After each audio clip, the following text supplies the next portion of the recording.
క్రీస్తునందు ప్రియమైన సహోదరి సహోదరులకు యేసుక్రీస్తు నామములో శుభములు. దేవుని యొక్క మహాకృప మీకు కలుగునుగాక. ఈరోజు దేవుడు మనకిచ్చిన మాట ఎజ్రా గ్రంథము 8వ అధ్యాయము 15వ వచనం. వీరిని నేను అహావా వైపునకు పారు నది యొద్దకు సమకూర్చితిని. అచ్చట మేము 3 దినములు గుడారములో ఉంటిమి.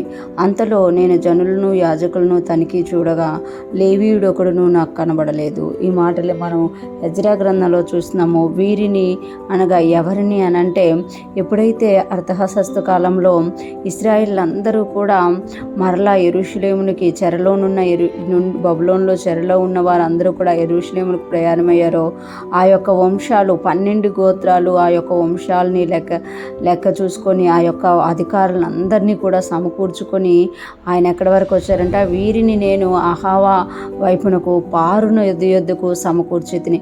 వారందరినీ కూడా సమకూర్చిండంట ఎజ్రా గారు.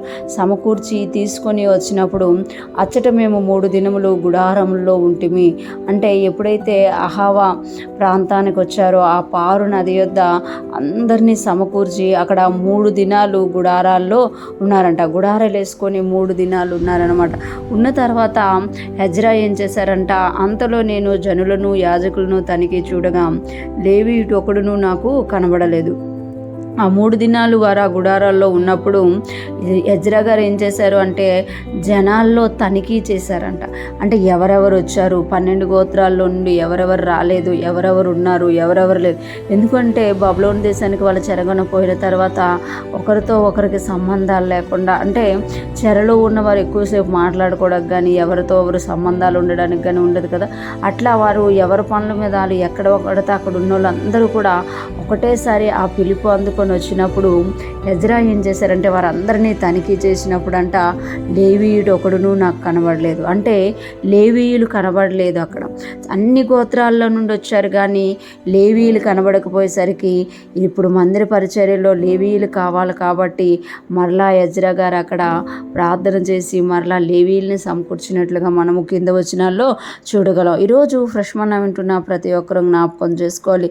అన్ని వంశాలు ఉన్నా కూడా లేవీయులు లేకపోయేసరికి ఎజ్రా శాస్త్రి గారు ఎలాగైతే ఆ లేవీయుల గురించి తనిఖీ చేసి ఆ లేవీయులు లేకపోవడం చూసి బాధపడి మరలా లేవీయుల్ని సమకూర్చారో, ఈ దినాల్లో కూడా దేవుని సేవకులు తగ్గిపోతే, దేవుని సేవకులు లేకపోతే, దేవుని సన్నిధిలో ప్రార్థించేవారు లేకపోతే అది ప్రమాదము అని ఈరోజు దేవుడు మనకి తెలియజేస్తున్నారు. మనం ఎప్పటికప్పుడు తనిఖీ చేసుకోవాలి. మన చుట్టూ దేవుడు మన కొరకు ప్రార్థించేవారు ఉన్నారా, దేవుని సేవకులు ఉన్నారా, దేవుని సేవకులు లేకపోతే వారిని మరలా అపాయింట్ చేయమని దేవుణ్ణి అడగాలి. వారు కాపాడబడాలి అని మనము ప్రార్థన చేయాలి అని దేవుడు తెలియజేస్తున్నారు. ఎజ్రా గారు అన్ని గోత్రాలు ఉన్నా కూడా లేవీయులు లేకపోయేసరికి మరలా లేవీయుల కొరకు ఆ లేవీయుల విషయంలో దేవుని దగ్గర కాడిపెట్టి మనుషులను పంపి సమకూర్చినట్టుగా మనం చూడగలం. ఈరోజు ఫ్రెష్ మన్నా వింటున్న ప్రతి ఒక్కరూ కూడా మన కొరకు ఉన్న దైవజనుల్ని, దేవుని యొక్క